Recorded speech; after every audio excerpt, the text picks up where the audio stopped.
remercier tout le monde et surtout Patrick et Damien pour cet événement. Je suis vraiment très content d'avoir été invité là. J'ai trouvé en plus que toutes les présentations étaient vraiment de bon niveau et qu'on apprenait plein de choses. Me présenter, il n'y a pas grand chose à dire. J'enseigne l'économie. Je suis prof d'économie dans une école de commerce à Troyes, qui est donc, comme toutes les écoles de commerce en France, pas vraiment privée et pas vraiment publique. On a un système hybride qui nous permet de ne pas faire faillite et en même temps d'être mieux payé qu'à la fac. C'est à peu près comme ça que ça marche. Et à part ça, voilà, j'essaye d'intervenir le maximum possible, aussi bien dans le débat, dans les médias que dans les cercles libéraux pour essayer de faire de la promotion d'idées, même si parfois, pour ceux qui me connaissent un peu, mes idées ne sont pas exactement celles vraiment dans la tradition libérale. Et peut-être que là, on va en avoir un exemple ici. Alors, quand j'ai réfléchi à ce speech au départ, je ne pensais pas qu'en fait tout le monde serait aussi déprimé ce matin, vraiment. Et donc du coup j'avais préparé quelque chose qui était plutôt déprimant, en me disant voilà ça contrebalancera. Du coup je suis embêté parce que j'ai pas d'idée pour que ce soit plus optimiste. Et en fait je me dis que finalement on n'est peut-être pas assez pessimiste parce que jusqu'à aujourd'hui on a beaucoup parlé de réglementation, on a beaucoup parlé de la façon dont la structure ou la superstructure a un impact sur nos libertés, comment les hommes de l'État, comment la logique d'État elle-même peut avoir un impact sur nos libertés. Et puis finalement je me dis si c'était que ça la conclusion, ce serait plutôt optimiste, parce qu'il suffirait d'une révolte en fait. C'est eux contre nous, c'est la population contre le reste, les populistes auraient peut-être raison. À mon avis, il faut vraiment boire le calice jusqu'à la lie. C'est pas fini. Le problème, c'est qu'il y a une véritable demande en face de réglementation. C'est vraiment pour moi la population ici, nous tous en règle générale d'ailleurs, qui pour plusieurs raisons, demandons en permanence d'avoir plus d'État. Et donc dans ce cas-là, on ne peut pas leur en vouloir. Alors je vais essayer de vous expliquer pourquoi je pense ça, mais ce qui me fait dire ça d'abord, c'est que il me semble que c'est un petit peu trop naïf de croire que c'est l'État qui nous impose des choses tout le temps. D'abord parce que ça signifierait que les hommes d'État sont actifs. Et du point de vue de la théorie du public choice, par exemple, on voit bien que c'est pas le cas. Il n'y a aucune raison c'est pas du tout une attitude rationnelle pour un homme d'État d'être actif s'il y a rien derrière. Et puis de l'autre côté, ça signifierait que la population est passive. Et il y a un exemple que je vais utiliser tout au long de la présentation, c'est ce qu'on a vu hier à Paris, et ce qu'on voit depuis maintenant 45 semaines dans le cas des Gilets jaunes, mais hier on avait une sorte de convergence des luttes. On voit bien que la population, elle ne fait pas que subir, elle peut aussi s'exprimer. Et en fait, c'est plutôt l'inverse qu'on observe. La relation, elle est plutôt opposée. On a des hommes politiques qui sont réactifs et qui réagissent à des demandes, par sondage, par enquête, mais ils observent ce que veut la population et puis ils tentent de faire. Ils tentent de faire évidemment avec des contraintes de budget, des contraintes techniques, mais il n'empêche, c'est une offre qui tente de répondre à une demande. Et donc, c'est une façon un peu de dédouaner la population que de dire en permanence que c'est les hommes d'État ou l'administration qui est un fardeau. Je pense que c'est un fardeau qui est volontaire, et un fardeau qui est vraiment largement demandé, exprimé par la population.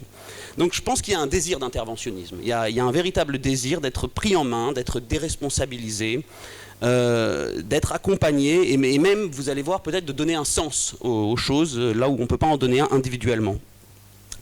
Et je dirais que s'il fallait essayer de caricaturer un peu ou de simplifier pour faire court, il y a trois racines à ce problème. Il y a trois grandes causes, une triple racine, disons, à cette demande d'interventionnisme, à cette demande de réglementation, mais au-delà même de la réglementation, à cette demande vraiment d'être pris en charge.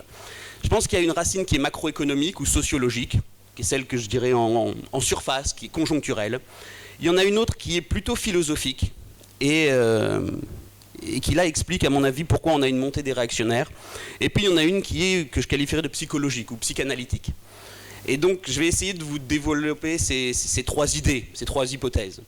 La première est la plus simple, une cause macroéconomique ou sociologique, c'est le fait qu'on a le sentiment de vivre dans une société qui est trop risquée.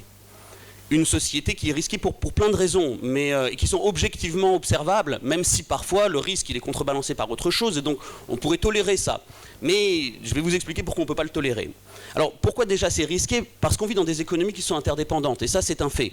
Aujourd'hui, s'il arrive un problème, on l'a vu après la crise des subprimes, il arrive un problème en Grèce, le monde entier tremble, l'Europe et puis par extension le monde entier. Mais c'est vrai partout, quand vous avez eu les crises des pays d'Amérique latine dans les années 90, ça menaçait aussi la totalité du continent. Quand vous avez la crise thaïlandaise, vous avez une crise à Bangkok de l'immobilier, c'est la Chine qui menace de s'effondrer.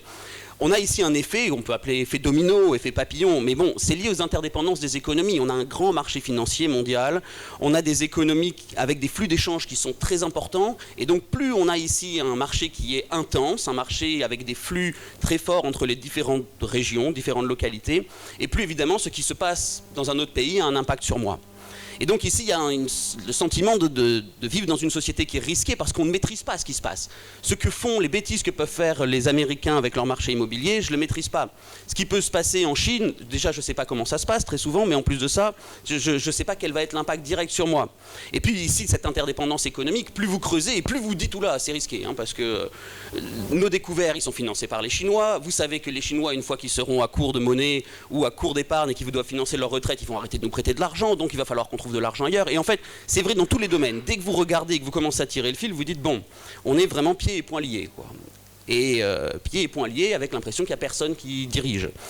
Et donc il y a une demande ici de pilote dans l'avion. C'était l'expression de Stiglitz après qu'il ait le prix Nobel, et donc après qu'il ait fait... Une fois qu'il avait arrêté de faire de la recherche. Mais c'est ce que nous disait Stiglitz, il n'y a plus de pilote dans l'avion, il nous faut quelqu'un pour piloter. Et cette idée de pilote, évidemment, tôt ou tard, c'est bien une autorité, quelque chose qui est au-dessus de nous. Au-delà de ça, le développement des découvertes scientifiques, c'est aussi un facteur de risque. De sentiment de risque et de crainte. Parce que plus vous avez des recherches qui se développent, et puis plus vous apercevez que les problèmes sont plus difficiles que prévu à résoudre. Ou qu'ils apportent même qu'une bonne nouvelle est aussi quelque chose qui s'accompagne de mauvaises ou de problèmes techniques.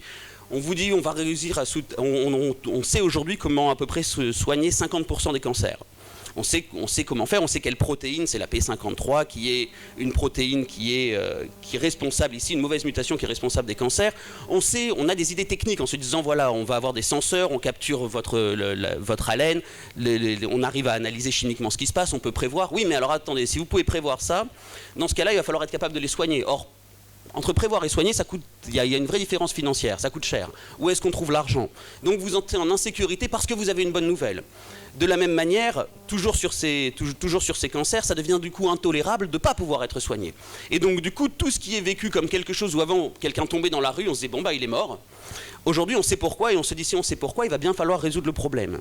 Les découvertes en neurologie, de la même manière, elles créent une incertitude vis-à-vis de nous-mêmes, elles nous séparent complètement de nous-mêmes quand on vous dit attendez, votre inconscient réagit vraiment sans que vous en aperceviez, vous donne des ordres, un truc tout bête. On sait que par exemple qu'en grande partie, votre addiction ou non au chocolat, elle dépend de certaines bactéries que vous avez dans l'estomac. Bon. Si toutes vos préférences, même quelque chose comme du chocolat, ça semble être déterminé par autre chose, vous dites mais je suis même plus maître de moi-même. Et donc ces découvertes scientifiques qui s'accompagnent aujourd'hui de la globalisation créent ici de vraies crises, de vrais sentiments d'incertitude, de plus rien maîtriser. Et puis à ça s'ajoute dans nos nouvelles technologies l'information en continu. Vous êtes abreuvé en permanence d'informations qui en fait une information qui est de l'actualité tellement précise qu'elle n'a aucun sens ou qu'on s'en fout, mais il n'empêche que c'est une addiction. Vous êtes sur les réseaux sociaux, vous regardez les chaînes d'infos en continu, et évidemment ici, un mécanisme basique de marché, il faut bien vous capter, il faut bien capter votre temps d'attention. Donc si on vous dit que tout va bien ou que rien ne s'est passé depuis 2 heures, vous allez partir. Et donc il faut trouver des choses qui se passent mal, il faut trouver des choses qui vont vite, il faut en permanence renouveler de l'actualité. Tout ça, ça nous amène dans une époque qui est une époque où on a l'impression de plus rien maîtriser, une impression que le risque est trop grand, la société va trop vite, la société on ne la maîtrise pas, et puis finalement on a aussi dans le même temps quelque chose qu'on nous promet en permanence et que les libéraux dont les libéraux sont les premiers avocats, c'est oui mais en contrepartie il y a beaucoup plus de liberté. Vous avez beau, parce qu'on se plaint beaucoup, on s'est beaucoup plaint ce week-end, mais il n'empêche, vous pouvez beaucoup plus vous promener, vous pouvez quand même choisir où aller en vacances, vous pouvez quand même décider d'aller rencontrer d'autres cultures. Et ces phénomènes-là de liberté qui n'existaient quand même pas pour tout le monde auparavant, ils nous donnent l'impression que finalement, peu ou prou, vous allez pouvoir retrouver à peu près les mêmes choses partout ailleurs. Et vous allez pouvoir, grâce à l'accompagnement des entreprises, grâce au tourisme, etc., ou grâce à toutes les organisations qui s'installent un peu partout, vous allez pouvoir vous sentir chez vous un peu partout dans le monde. Le problème, c'est que si vous vous sentez un peu partout chez vous dans le monde, tout le monde se sent un peu chez lui ici. Et il y a un phénomène ici d'homogénéisation des cultures ou de standardisation dans les entreprises, mais dans les sociétés aussi. Ce phénomène-là, il crée aussi une perte de référence. On se dit, mais attendez, c'est pas possible, c'est trop risqué en fait tout ce qui se passe. Au nom de la liberté, j'ai l'impression que plus rien n'a... vraiment de plus avoir de vraie identité. Identité culturelle qui semble se séparer. La vitesse et la vitesse des nouvelles technologies vous permet aussi de rapidement créer une boîte ou la détruire. Alors en France c'est un peu plus long, mais si vous prenez le cas du Luxembourg, ça va très vite. Du coup vous avez des entreprises qui sont des entreprises qui deviennent beaucoup plus fugaces, beaucoup plus éphémères, ce qui signifie aussi que le sentiment d'appartenir à une entreprise a changé. Si vous avez des boîtes et que vous essayez de capter ce qu'on appelait la génération Y ou la génération X ou la génération Z, je ne sais même pas comment on l'appelle aujourd'hui, mais disons quand vous essayez d'avoir un jeune diplômé aujourd'hui, quelqu'un qui a moins de 25 ou même moins de 30 ans, vous savez qu'en moyenne il restera 2 ans chez vous et il partira. Il n'y a pas de fidélité à l'entreprise, pas de fidélité à la culture, pas de fidélité à l'entreprise, pas de fidélité à la famille. C'est des sentiments qu'on a, c'est pas forcément vrai. Mais du coup on se dit le monde est instable. Il y a une instabilité totale et ça c'est à cause de quoi? C'est à cause de la technologie et de la globalisation. Et donc évidemment il faut que quelqu'un freine. Et c'est pas nouveau, c'est un sentiment qu'on a à chaque fois qu'on a une grande révolution technologique d'ailleurs. Vous l'aviez au 19e siècle, vous avez plusieurs textes d'intellectuels qui à Londres vous disent « ça va pas du tout, ça va trop vite ». Vous avez d'ailleurs une demande de certains londoniens de ralentir la vitesse des trains au moment où on installe les premiers trains en disant l'humain ne peut pas supporter ça. Un humain ne peut pas vivre à plus de 20 km/h, c'est pas possible. C'est à peu près la même idée qu'on a aujourd'hui. Et vous l'aviez déjà dans l'Empire romain. Si vous regardez, il y a un très bon bouquin sur pourquoi l'Empire romain n'a pas créé la révolution industrielle alors que techniquement on en avait les moyens, qui s'appelle L'Histoire brisée de Aldo Schiavone. Il vous dit à peu près la même chose. Il y a un sentiment une sorte de sentiment de repli en se disant les choses vont trop vite, je ne sais pas où ça va nous mener, il y a une incertitude qui est trop grande. Autant de rien faire, maintenant le statu quo, ce qui veut dire en fait abandonnons le développement de la société. Et donc pour toutes ces raisons en fait, je pense que les libéraux ici on se trompe lorsqu'on attaque uniquement l'État ou lorsqu'on attaque les représentants de l'État, on oublie quelque chose qui est très bien vu par des gens qu'on considère comme nos adversaires, notamment Zygmunt Bauman. L'idée de rétrotopie qu'il y a chez Zygmunt Bauman, l'idée de société liquide qu'on trouve chez Bauman, c'est une idée qui vraiment symbolise et qui définit très bien ce qui se passe ici. Le monde est trop liquide, il n'y a plus d'attache, ça coule trop vite. Et ça, c'est quelque chose qui n'est pas tolérable. Bauman, c'est là où c'est pas il n'est pas dans le camp idéologique des libéraux, c'est que Bauman parle de liberté. Je ne suis pas sûr que ce qui est liquide ou ce qui est fluide, ce soit forcément de la liberté. Mais du coup, c'est une bonne façon pour lui d'opposer liberté et de l'autre côté sécurité, en vous disant il y a un balancier dans l'histoire entre les deux, et aujourd'hui on serait arrivé à trop de liberté. Ce qui nécessiterait un retour, abandonnement de la liberté et en échange plus de sécurité. Donc ça c'est vraiment pour en surface, le problème macroéconomique. Pourquoi c'est possible? Et pourquoi c'est possible de se sentir, à mon avis, dans une société qui est trop risquée? Pourquoi ce risque est inacceptable? Ici c'est dû à mon avis à la deuxième cause du problème, qui est une cause qui est plus philosophique. Qui est le problème qui est dénoncé par un autre penseur qui n'est pas complètement dans notre camp mais qui s'en rapproche quand même, qui est Isaiah Berlin. Isaiah Berlin, il a écrit plusieurs bouquins qui sont en fait tous les mêmes, parce qu'il défend une grande idée que vous retrouverez dans tous ces bouquins, mais notamment, le plus important à mon avis, c'est le bois tordu de l'humanité, parce que c'est le plus simple, ou dans Éloge de la liberté. Il s'attaque à une idée qu'il appelle le monisme. Alors sa définition du monisme est particulière, mais son idée c'est que on a tendance à considérer qu'il existe des valeurs absolues, qui peuvent absolument toutes vivre ensemble, et qui ne rentrent jamais en contradiction. Et on s'aperçoit dans la pratique que c'est pas vrai. Ces valeurs sont incommensurables, ces valeurs sont incomparables, et il faut une décision arbitraire pour choisir comment les hiérarchiser. Et dans notre cas ici, cette hiérarchisation ou cette confrontation de valeurs qui nous explose au visage, c'est notamment la liberté et l'égalité qu'on défend dans nos sociétés. La liberté et la sécurité. Mais aussi même la liberté des miens, ou ma liberté vis-à-vis de la liberté des autres. Et je vais vous donner quelques exemples pour comprendre ici où est-ce que ça crée une difficulté. Alors, je vais prendre des exemples qui vous paraissent d'abord farfelus et puis des exemples qu'on entend plus souvent. Un de mes champs préférés d'études là-dessus, sur la difficulté à arriver à concilier différentes attentes, c'est la théorie du genre. Parce que la théorie du genre, elle stipule, elle précise que finalement vous êtes libre de choisir votre genre et que votre genre n'est pas déterminé par votre sexe. C'est en fait l'inverse d'ailleurs. Donc vous décidez d'avoir un pénis quand vous êtes un homme et c'est pas l'inverse qui se passe. Le problème dans cette théorie-là, au niveau social, c'est que du coup, si je ne peux pas savoir en regardant votre visage ou votre corps qui vous êtes, je vais forcément enfreindre votre liberté à choisir votre identité si je m'adresse à vous d'une certaine façon.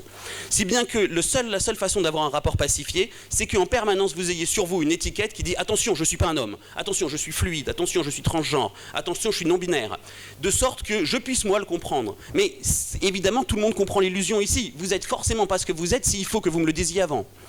Et donc ici, ma liberté à choisir qui je suis, elle entre en contradiction directement avec la réalité qui est, disons, la liberté d'action de l'autre immédiate, même sa liberté à être poli vis-à-vis de vous. Alors c'est un problème qui est ici de fond, et je ne sais pas comment on va le résoudre, mais en fait on le retrouve dans plein de choses.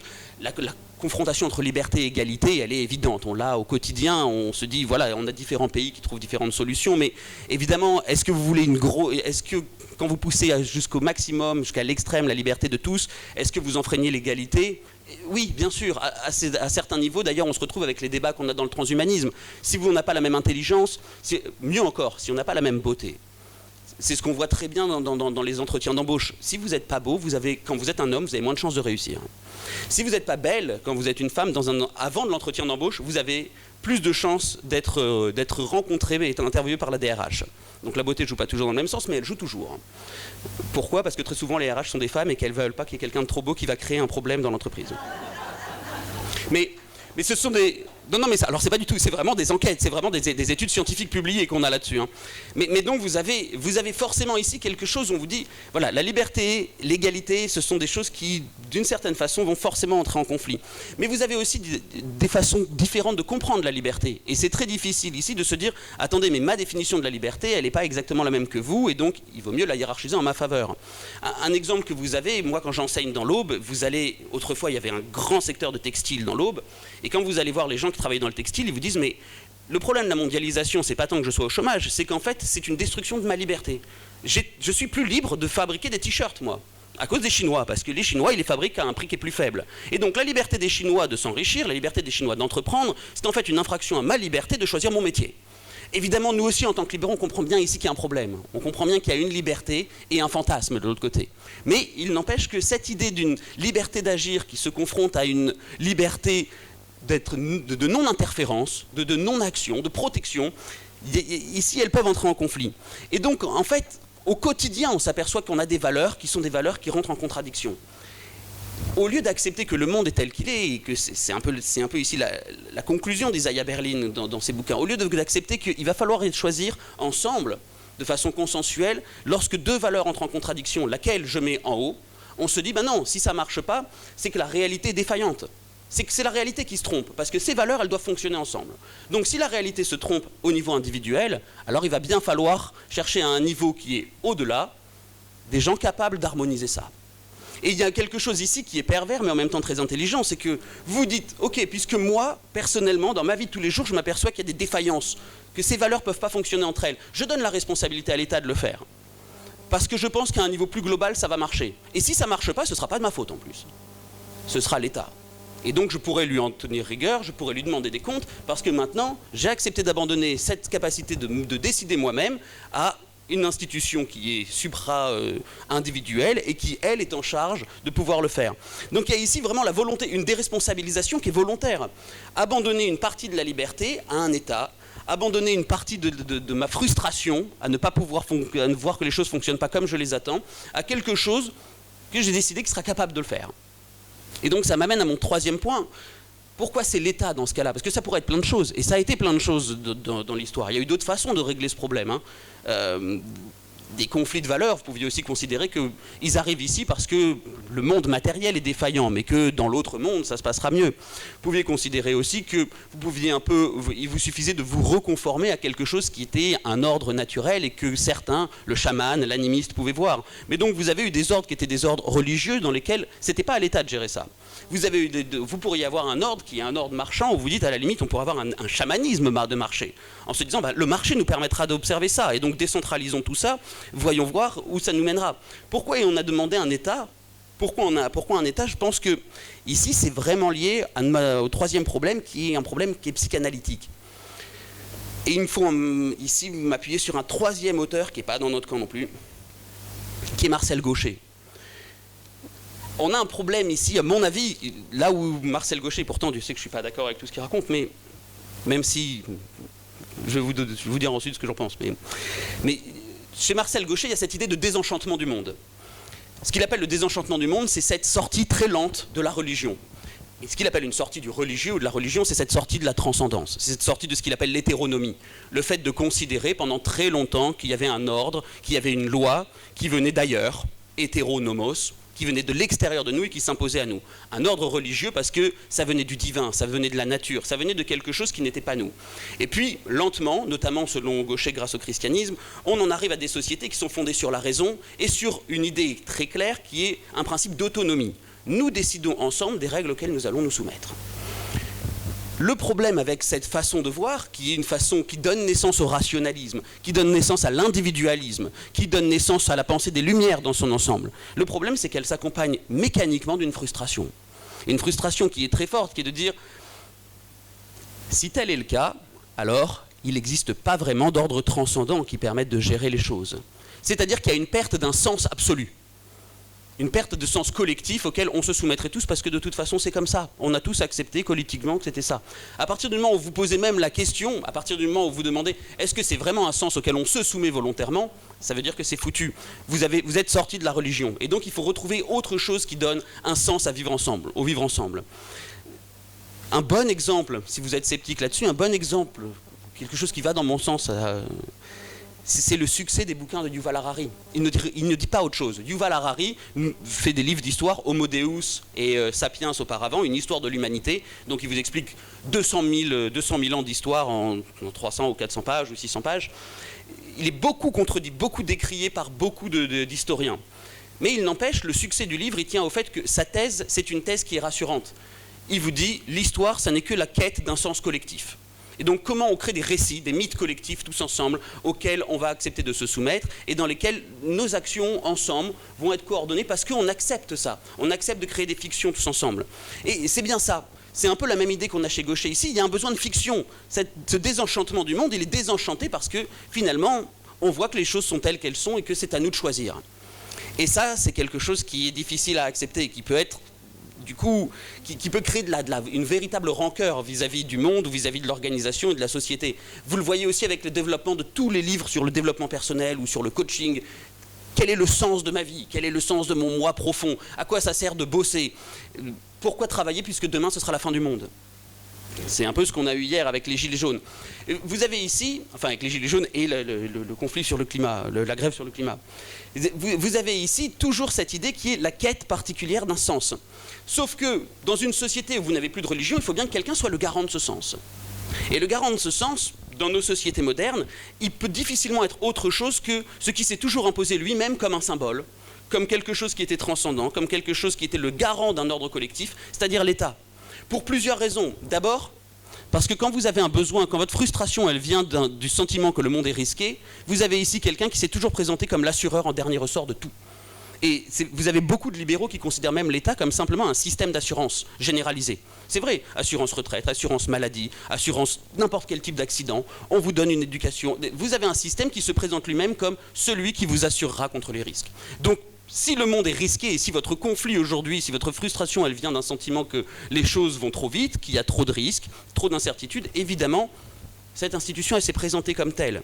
En plus de ça, il y a une sorte de monopole de l'éducation qui vous l'a présenté comme tel aussi. Ce ne sont pas des individus qui gèrent. Quand vous regardez les frises chronologiques des cours d'histoire de vos enfants, vous voyez très bien qu'on ne parle jamais d'individus. Il n'y a pas de privé, il n'y a pas de société civile, il n'y a pas de gens. Ce sont des États, ce sont des figures d'État.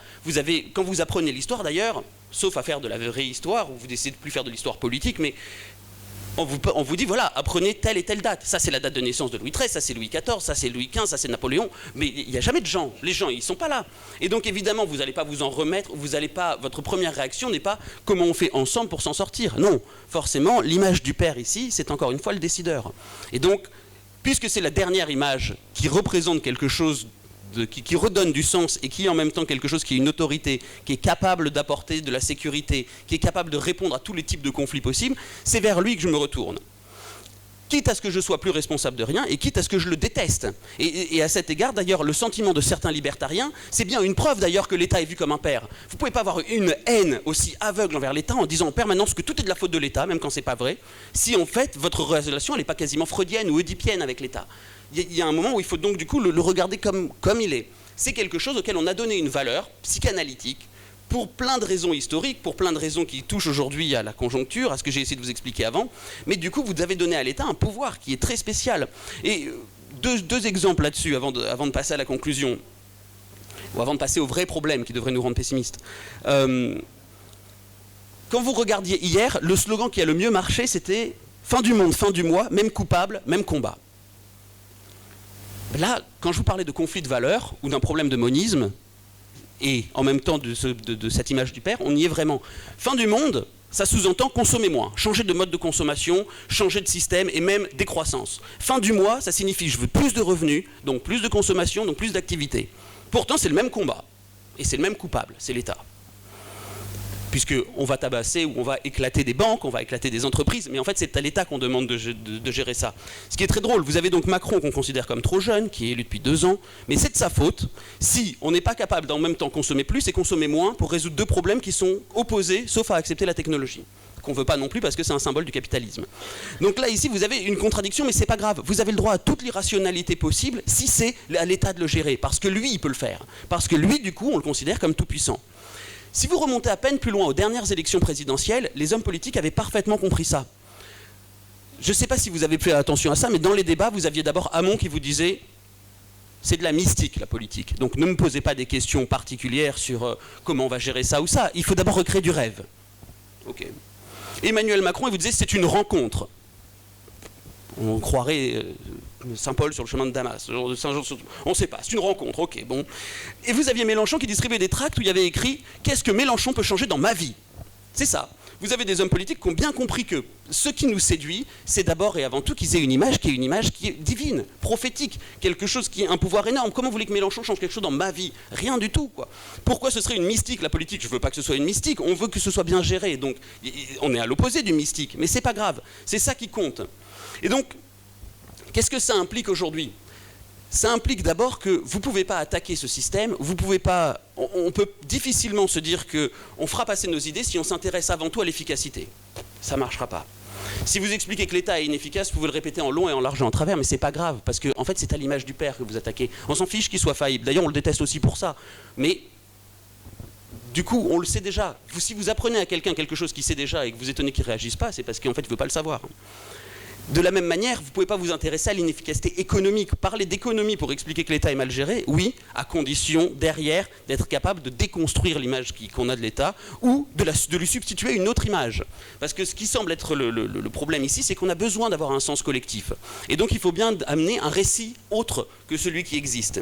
Et c'est là où, je ne me fais pas que des amis avec les libéraux, mais c'est là où je pense que les libéraux, on rate quelque chose. On a une façon de présenter les choses, on a une façon d'adresser des critiques qui est trop aride, qui est vraiment trop scientifique, trop rationnel. Si vous essayez d'aller dans les textes des penseurs libéraux du XXe siècle particulièrement, on en parlait hier à table, et Basquiat est une véritable exception, mais c'est pour ça que si vous allez au XXe, je suis un peu plus serein là-dessus, vous avez une pensée qui est une pensée, c'est difficile à comprendre, parce que c'est logique, parce que c'est scientifique, parce que c'est argumenté. Oui, mais c'est pas de ça dont on a besoin, pas que. En fait, vous avez besoin aussi de libéraux qui soient capables, on a besoin de construire ensemble un récit qui est un récit libéral. Qu'est-ce qu'il y a de mythique là-dedans? À quel mythe on peut se raccrocher? À quelle histoire commune on peut faire référence lorsqu'on parle de libéralisme pour montrer aux gens, attendez, il y a un autre sens à trouver ensemble. Il y a une autre aventure qu'on peut avoir ensemble. Et si on ne le fait pas, alors forcément, on n'arrivera pas à substituer ou à transformer cette image, à faire passer cette symbolique qu'on a du père sur l'État sur autre chose. On n'arrivera pas à faire tolérer qu'on ait des sociétés qui soient risquées ou qu'on ait des sociétés qui ne soient pas parfaites et qu'on peut arriver à le gérer ensemble, sans quelque chose qui soit un père immanent et même s'il n'est pas parfait, mais qui soit considéré comme quasiment infaillible.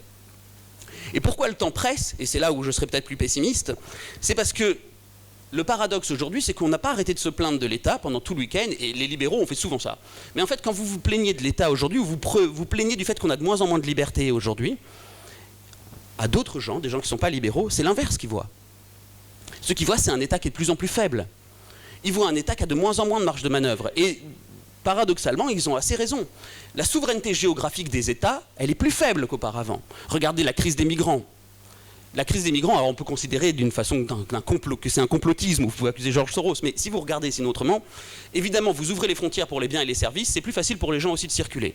La souveraineté géographique, elle devient plus compliquée à maîtriser. Sauf qu'un État sans territoire, c'est plus difficile. La souveraineté culturelle, elle est plus complexe. Quand vous avez des entreprises multinationales qui s'imposent dans vos pays et qui imposent les mêmes process dans tous les pays où elles sont, forcément, ils créent une culture d'entreprise.